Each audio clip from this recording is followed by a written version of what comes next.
Hello प्रिय साथियों, आप सभी को मेरा प्यार भरा नमस्कार। मैं उम्मीद करता हूं कि आप सभी स्वस्थ होंगे। और आज हम यहाँ पर इंडियन आर्मी, जिसका कि बहुत ज़्यादा बच्चों को इंतजार रहता है, अभी भी एक भर्ती है जिसका एग्जाम 27 फरवरी को होना है, आगरा में जो भर्ती है। तो बच्चे मैथ को लेकर बहुत ज़्यादा चिंतित रहते हैं, बहुत ज़्यादा परेशान रहते हैं कि बच्चों की समझ में मैथ थोड़ा कम आता है।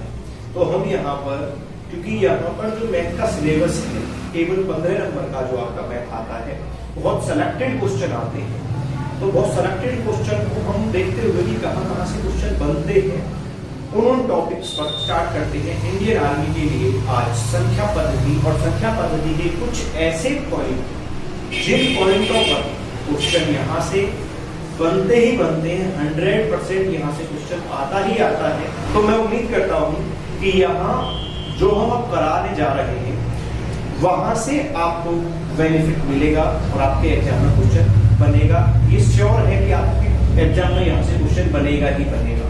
तो जैसा कि हम देख रहे हैं संख्या पद्धति नंबर सिस्टम। संख्या पद्धति नंबर सिस्टम का मतलब क्या है? जैसे कि एक क्रम होता है किसी भी चीज को करने का, एक सीरियल वाइज हम क्रम से करते हैं, श्रेणी से करते हैं। यहाँ पर भी नंबरों को एक श्रेणी में हम पढ़ेंगे और श्रेणी में नंबर होते हैं। तो हम क्या जान रहे हैं कि जो नंबर सिस्टम है, तो नंबर सिस्टम में यदि हम नंबर की बात कर रहे हैं तो जो नंबर हैं जिन्हें हम संख्या कहते हैं, ये संख्या किससे बनती है? ये अंकों से बनती है। यदि आपसे ये क्वेश्चन पूछा जाए कि कोई भी संख्या किससे मिलकर बनी होती है, तो अंकों से मिलकर कोई भी संख्या बनी होती है। और वो अंक क्या क्या होते हैं?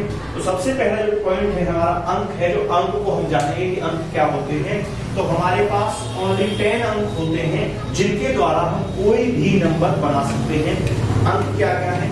0, 1, 2, 3, 4, 5, 6, 7, 8, 9। कहने का मतलब 0, 1, 2, 3, 4, 5, 6, 7, 8 और 9, इन 10 अंकों से मिलकर इन 10 अंकों से मिलाकर हम कोई भी बड़े से बड़ा या कोई भी छोटे से छोटा या कोई भी नंबर इस दुनिया का हम इन 10 अंकों से बना सकते हैं। अंकों के बाद में जब हम बात करेंगे तो जो संख्याएं हैं, संख्या 2 पार्ट्स में डिवाइड हुई हैं। सबसे पहले बोलते हैं वास्तविक संख्याएं, दूसरा नंबर है काल्पनिक संख्याएं। तो वास्तविक जो संख्याएं होती हैं वो वास्तव में जो हम यूज करते हैं, वास्तव में जिनके ऊपर काम चलता है, जो भी नंबर इस दुनिया में हैं जिनके ऊपर काम होता है, वो सभी वास्तविक संख्याएं हैं। अब आप कहेंगे काल्पनिक संख्याएं। काल्पनिक संख्याएं आपके नजरिए से इंपोर्टेंट नहीं है, आपके नजरिए से महत्वपूर्ण नहीं है, लेकिन फिर भी हम यहाँ पर थोड़ा सा जानेंगे काल्पनिक संख्याएं क्या हैं। काल्पनिक संख्याएं जो होती हैं वो वर्गमूल के अंदर यदि माइनस की वैल्यू कोई लिख दी जाए, माइनस का 2 या माइनस का 5 या कोई भी नंबर लिख सकते हैं हम, तो ये जो माइनस की संख्या रूट के अंदर होती है, वो नंबर जो होता है, वो नंबर कौन सा नंबर होता है? काल्पनिक संख्याएं होती हैं। इनके बारे में हमें ज्यादा जानने की आवश्यकता नहीं है, क्योंकि यहां से हमारे पेपर में क्वेश्चन नहीं बनता है। क्वेश्चन बनता है वास्तविक संख्याओं से, और वास्तविक संख्याओं में से बहुत सारे नंबर निकले हैं जो कि कुछ इस प्रकार आपके बोर्ड पर लिखे हुए हैं। वास्तविक संख्याएं क्या हैं जो भी इस दुनिया में हैं? ऑल नंबर, सभी संख्याएं वास्तविक संख्याएं हैं।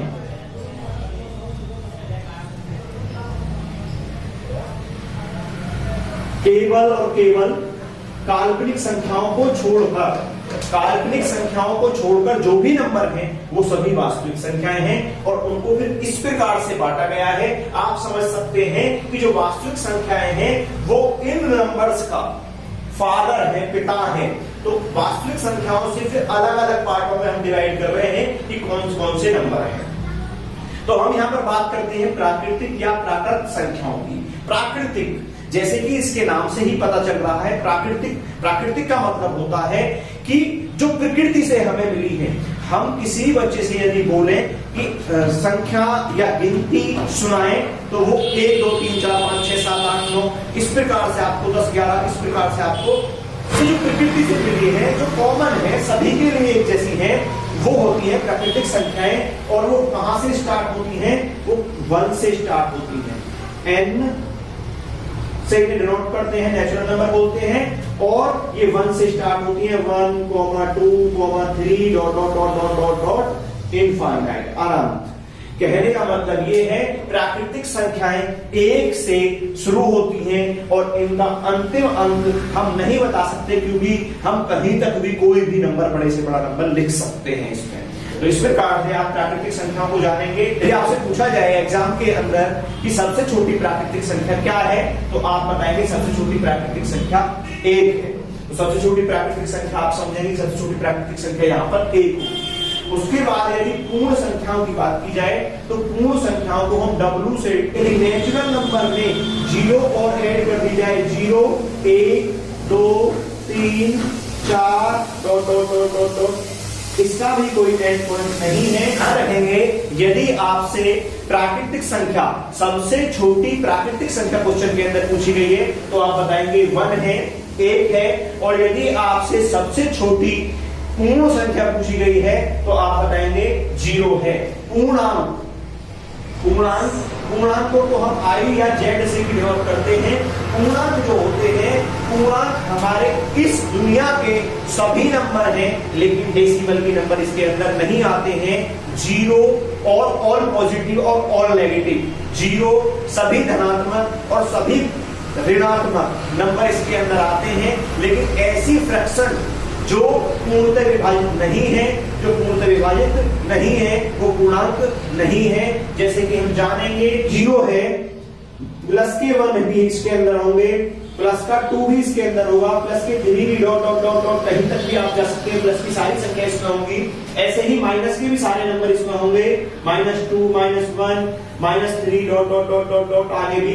तो कहने का मतलब सिंपल सा ये है, यदि इसके अंदर आपसे कोई पूछे कि 5/2 क्या इसके अंदर है, तो आप कहेंगे 5/2 इंटीजर नहीं है, क्योंकि 2 से यदि 5/2 को कोई आपसे पूछ रहा है कि 5/2 क्या पूर्णांक है, तो आप कहेंगे 5/2 पूर्णांक नहीं है, क्योंकि 5/2 एक पूर्ण विभाजित भिन्न नहीं है। यदि आप 2 से 5 को भाग दोगे तो ये पूरा पूरा नहीं कटेगा, दशमलव में बनेगा। तो दशमलव का कोई भी नंबर पूर्णांक में नहीं आता है, ये आप याद रखेंगे। इसके बाद आप बात करेंगे परिमेय संख्याओं की, तो परिमेय संख्याओं को R से डिनोट करते हैं, रेशनल नंबर बोलते हैं, और इनकी फॉर्म जो होती है वो P/2 के रूप में होती है। और आप ध्यान रखेंगे कि इसमें सभी नंबर होते हैं, ये नेगेटिव भी हो सकते हैं और पॉजिटिव भी हो सकते हैं, ये ऋणात्मक भी हो सकते हैं और धनात्मक भी हो सकते हैं। माइनस के नंबर भी इसके अंदर होंगे, प्लस के नंबर भी इसके अंदर होंगे। यदि आपसे धनात्मक रेशनल नंबर पूछेगा तो प्लस का होगा, और ऋणात्मक रेशनल नंबर पूछेगा तो वो माइनस का होगा। माइनस ऊपर नीचे कहीं भी एक जगह होगा तो वो माइनस का मतलब कि माइनस का रेशनल नंबर होगा। यदि दोनों जगह माइनस माइनस कर दे, यदि आपसे पूछ रहा है -5/-2 ये कैसा रेशनल नंबर है, तो ये धनात्मक रेशनल नंबर होगा, ये आप ध्यान रखेंगे, क्योंकि माइनस से माइनस कैंसिल हो जाएगा और ये आएगा, ये 5/2 आएगा, 5/2 आएगा, जो कि P/Q के रूप में होगा, जो कि P/Q के रूप में होगा। यदि आपसे पूछे कोई 100, क्या 100 एक परिमेय संख्या है, तो 100 भी एक परिमेय संख्या है, क्योंकि आप ये भी याद रखेंगे कि सभी संख्याओं के बटे में 1 होता है। तो यदि कोई भी नंबर हो, कोई भी नंबर दिया जाए आपको, तो सभी की सभी परिमेय संख्याएं हैं, लेकिन कुछ अपरिमेय संख्याएं हैं जिन्हें हम बात करेंगे परिमेय संख्या कौन सी नहीं है। जैसे कि मैं आपसे बात करूं कि रूट में 2, यदि रूट के अंदर 2 लिखा हुआ है तो क्या ये परिमेय संख्या है? तो बच्चा ये परिमेय संख्या नहीं होगा। आप अपना छोटा सा अपनी बात ध्यान रखना कि यदि कोई संख्या रूट के अंदर, वर्गमूल के अंदर लिखी हुई है और वो किसी का स्क्वायर नहीं है, किसी का वर्ग नहीं है, जैसा कि आप जानते हैं कि 1 का वर्ग 1 होता है, 2 का वर्ग 4 होता है, 3 का वर्ग 9 होता है, 4 का वर्ग 16 होता है, लेकिन 2 किसी का वर्ग नहीं होता। तो 2 रूट के अंदर यदि लिखा हुआ है, वर्गमूल के अंदर लिखा हुआ है कहने का मतलब कोई ऐसा नंबर जो किसी और संख्या का वर्ग नहीं है, वो यदि रूट के अंदर लिखा हुआ है तो वो परिमेय संख्या नहीं है। ये परिमेय संख्या नहीं है, परिमेय संख्या नहीं होगी, ये ध्यान रखना है आपको, ठीक है। ऐसे ही यदि मैं रूट 3 की बात करूं तो वो भी परिमेय संख्या नहीं है। रूट 4 की बात करूं तो बेटा वो परिमेय संख्या होगी, क्योंकि रूट 4 की जो हम 4 की बात कर रहे हैं, 4 2 का वर्ग होता है और वो रूट के अंदर लिखा हुआ है, तो वो 2 में बाहर निकल के आ जाएगा। और सभी नंबर, जितने भी नंबर हैं 1 2 5, ये सभी क्या हैं? ये सभी परिमेय संख्या हैं, क्योंकि इनके बटे में 1 होता है, सभी संख्याओं के बटे में 1 होता है। रूट की कोई ऐसी संख्या जो किसी का वर्ग नहीं है वो परिमेय संख्या नहीं है, वो अपरिमेय संख्या होती है, जो कि नेक्स्ट हमारा पॉइंट है। तो हम नेक्स्ट पॉइंट में भी देखेंगे, तो नेक्स्ट पॉइंट में ये देखेंगे कि जो इर्रेशनल नंबर है, अपरिमेय संख्या है, वो कौन कौन सी होती है। वो रूट के अंदर लिखी हुई कोई ऐसा नंबर जो किसी का वर्ग नहीं है, वो नंबर सभी के सभी क्या है? अपरिमेय संख्या है। और उसके साथ साथ भी हम और कुछ भी जानेंगे परिमेय संख्याओं के लिए भी। परिमेय संख्याओं में हम ये जानेंगे कि यदि कोई नंबर लिखा हुआ है और पॉइंट के बाद कुछ संख्या लिख के उस पर बार लगा हुआ है, तो भी ये परिमेय संख्या होगी। ध्यान रखना, वार का मतलब बेटा क्या होता है? वार का मतलब होता है 9 पॉइंट। वार का मतलब साथियों, वार का मतलब होता है बार बार। ये जो 3 है, ये 3 बार बार आएगा। 9.3 3 3 3 3। यदि कोई संख्या पॉइंट के बाद बार बार रिपीट हो रही है तो वो कौन सी संख्या है? परिमेय संख्या है। और यदि पॉइंट के बाद रिपीट नहीं हो रही है लेकिन कट भी नहीं रही है, अच्छा दूसरा, और यदि पूरी कट जाए, मैं लिखता हूं 2.5, तो ये 2.5 पूरी कट चुकी है, इससे आगे भाग नहीं जा रहा है। 5 पर ये खत्म हो गया है। 2.5, 5 के आगे कोई संख्या नहीं है, ना डॉट डॉट लगा हुआ है, तो भी ये कौन सी संख्या है? तो भी ये परिमेय संख्या है। ध्यान रखेंगे, परिमेय संख्या है ये दोनों क्या है? परिमेय संख्या है। याद रखेंगे कि यदि पॉइंट के बाद संख्या रिपीट हो रही है तो भी परिमेय संख्या है, और पॉइंट के बाद संख्या रिपीट ना होके संख्या एक वैल्यू के बाद कट जाती है, मैं बोल सकता हूं 2.5632। अब पॉइंट नहीं लग रहा है आगे, डॉट डॉट नहीं लग रहा है आगे, डॉट डॉट डॉट, तो भी ये परिमेय संख्या है। पॉइंट के बाद कितने भी नंबर हो सकते हैं, लेकिन उसके बाद डॉट डॉट ना लगा हुआ हो तो भी परिमेय संख्या। डॉट डॉट लग रहा है तो फिर वही नंबर होना चाहिए, बार बार वही नंबर आना चाहिए। यदि डॉट डॉट लगा हुआ है और बार बार वही नंबर नहीं आ रहा है, अपरिमेय में आएंगे। डॉट डॉट लगा हुआ है लेकिन पॉइंट के बाद सेम नंबर नहीं आ रहा है, तो आप समझ लीजिएगा कि ये क्या है? तो ये क्या है? तो ये अपरिमेय संख्या है। देखिए पॉइंट के बाद कभी 2 आ रहा है, कभी 1 आ रहा है, कभी 0 आ रहा है, कभी कुछ आ रहा है, कभी कुछ आ रहा है, लेकिन रिपीट नहीं है, लेकिन डॉट डॉट लगा हुआ है। इसका मतलब ये है संख्या अभी भी चल रही है। तो ऐसा डेसिमल का, ऐसा दशमलव का अंक, ऐसी दशमलव की संख्या जिसमें पॉइंट के बाद कोई निश्चित वैल्यू रिपीट नहीं हो रही हो और वो कट भी नहीं रही हो, बराबर चल रही हो, तो वो अपरिमेय संख्या होती है। सम संख्याओं के बारे में जानेंगे। सम संख्याएं क्या होती है? सम संख्याओं के लिए आप समझ लीजिएगा कि जो नंबर 2 से पूर्णतः विभाजित होते हैं, मतलब क्यों ना कहती भाग दिया जाए 2 से और शेष कुछ ना बचे, शेष 0 बचे, तो वो कैसी संख्या होती है? सम संख्या होती है। तो याद रखना, इनका और भी सिंपल मैं आपको बता दूं कि यदि किसी संख्या का अंतिम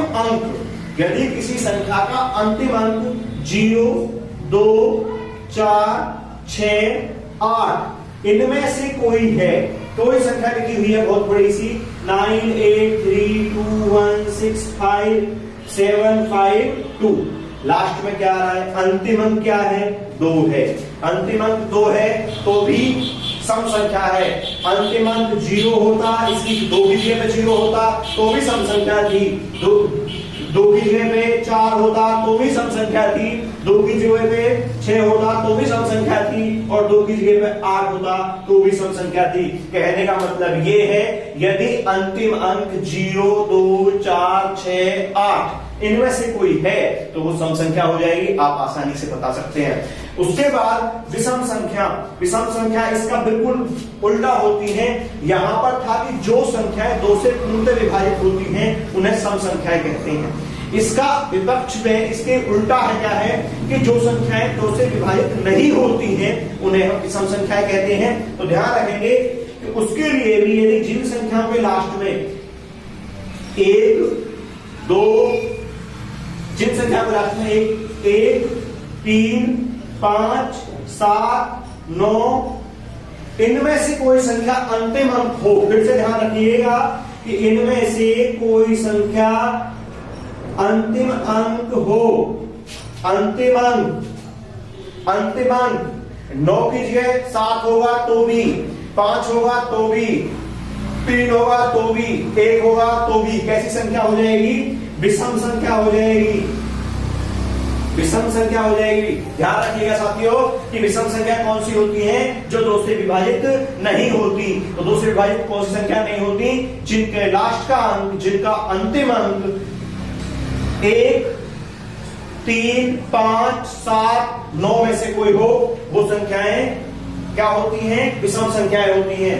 अब बात करेंगे अभाज्य संख्याओं की। तो अभाज्य संख्याएं की आप बात याद रखेंगे कि अभाज्य संख्या हम किन्हें कहते हैं? अभाज्य संख्या हम उन्हें कहते हैं जिनके केवल और केवल 2 गुणनखंड होते हैं। 2 गुणनखंड, 2 गुणनखंड क्या क्या? एक तो सभी का गुणनखंड, आप याद रखिएगा जितने भी इस दुनिया में नंबर हैं उनका एक गुणनखंड 1 है। एक गुणनखंड तो 1 है, सभी नंबरों का गुणनखंड 1 है। दूसरा गुणनखंड वो खुद संख्या हो, कहने का मतलब वो संख्या क्या तो अपने आप से कटेगी कि 1 से कटेगी और किसी नंबर से वो नहीं कटेगी। तो कहने का मतलब सिंपल सा ये है, अभाज्य संख्या दो केवल 2 से कटता है और 1 से कटता है। 3, 5, 7 क्या 9 होगी? 9 नहीं होगी, क्योंकि 9 3 से कटता है। मैंने बोला वो संख्या स्वयं से कटेगी और 1 से कटेगी। तो अब तक के हमारे नंबर ऐसे हैं। उसके बाद 9 के बाद 11, 13 ... ध्यान रखना, यहां से वेरी मोस्ट क्वेश्चन है कि यदि आपसे पूछा जाए 1 से 50 तक अभाज्य संख्या, 1 से 50 तक अभाज्य संख्या, बेटा आप ध्यान रखेंगे भाइयों, आप साथियों, 1 से 50 तक अभाज्य संख्या होती है 15। यदि आपसे पूछा जाए कि 1 से 100 तक अभाज्य संख्या, तो आप याद रखेंगे ये होती है 25। और यदि आपसे ये पूछा जाए कि 50 से 100 तक अभाज्य संख्या, तो आप याद रखेंगे ये होती है 10। ये 3 क्वेश्चन बहुत ही ज्यादा इंपोर्टेंट है। और उसके साथ साथ एक चौथा क्वेश्चन और भी इंपोर्टेंट है, जिसे हम यहां पर लिखते हैं कि सबसे छोटी अभाज्य संख्या, ध्यान रखिएगा, सबसे छोटी अभाज्य संख्या होती है आपकी 2। और यदि आपसे पूछा जाए सबसे छोटी सम अभाज्य संख्या, तो याद रखिएगा तो भी होती है आपकी 2, क्योंकि 2 जो है वो सबसे छोटी भी है, अभाज्य भी है और सम भी है। तो सबसे छोटी सम अभाज्य संख्या भी 2, सबसे छोटी अभाज्य संख्या भी 2, 50 से 100 तक अभाज्य संख्या 10, 1 से 100 तक अभाज्य संख्या 25 और 1 से 50 तक अभाज्य संख्या 15। ये सबसे इंपोर्टेंट है, यहां से क्वेश्चन बनने के बहुत ज्यादा चांसेस रहते हैं। अब आप ध्यान करेंगे, बहुत से बच्चे कहते हैं कि जी एक अभाज्य संख्या क्यों नहीं है? तो 1 का केवल एक ही फैक्टर होता है, 1 का केवल एक ही गुणनखंड होता है, जो कि 1 खुद होता है। हमने आपको बताया कि ऐसी संख्या जिनके दो कौन कौन से, एक सभी का हमने बताया, जो एक है वो सभी का गुणनखंड है। यदि किसी भी नंबर का आप गुणनखंड निकाल रहे हैं तो ध्यान रखना कि एक जो है वो सभी का गुणनखंड है, तो एक गुणनखंड हुआ दो का, और दूसरा दो खुद अपने अपने आप का गुणनखंड हुआ। यदि आप 1 का देखें, 1 का देखें तो 1 अपने आप का गुणनखंड है और कुछ उसमें कॉमन ऐसी कोई वैल्यू नहीं है, ऐसा कोई गुणनखंड उसका दूसरा नहीं है, केवल एक गुणनखंड है, इसलिए वह क्या नहीं है, अभाज्य संख्या नहीं है। सहभाज्य संख्या, सहभाज्य संख्या में ऐसा कुछ नहीं है। सहभाज्य संख्या हम दो नंबरों के बीच में या दो से ज्यादा नंबरों के बीच में निकालेंगे कि सहभाज्य संख्या क्या होती है। तो सहभाज्य संख्या वो होती है जिनके गुणनखंडों में कुछ भी कॉमन ना हो। जैसे कि हम देखें 8 और 15 को हम ले सकते हैं। यदि हम देखें 8 और 15 को, तो जो 8 के गुणनखंड होंगे वो होंगे 2 गुणा 2 गुणा 2, और जो 15 के गुणनखंड होंगे वो 3 गुणा 5। कहने का मतलब इन दोनों में आपस में कुछ भी कॉमन नहीं है। जिन दो संख्याओं के गुणनखंड करने पर आपस में कोई भी गुणनखंड मैच ना करे, कोई गुणनखंड एक जैसे ना हो, तो वो होते हैं सहभाज्य संख्या। ध्यान रखिएगा। उसके बाद ये बहुत आसान सी, बहुत छोटी सी चीजें हैं, पूर्ववर्ती और परावर्ती। पूर्ववर्ती होती है पहले की। यदि मैं कहूं 100 की पूर्ववर्ती क्या होगी, तो आप इसमें से -1 कर देंगे, लिख देंगे 100 - 1, मतलब कि 99 जो होगी इसकी पूर्ववर्ती संख्या होगी पहले वाली। यदि 99 की पूछे तो 98, 50 की पूछे 49, 2 की पूछे 1, मतलब उससे पहले वाली पूर्ववर्ती। अब बात कर रहे हैं हम इसकी परावर्ती। परावर्ती होती है आगे वाली। जैसे मैं कहूं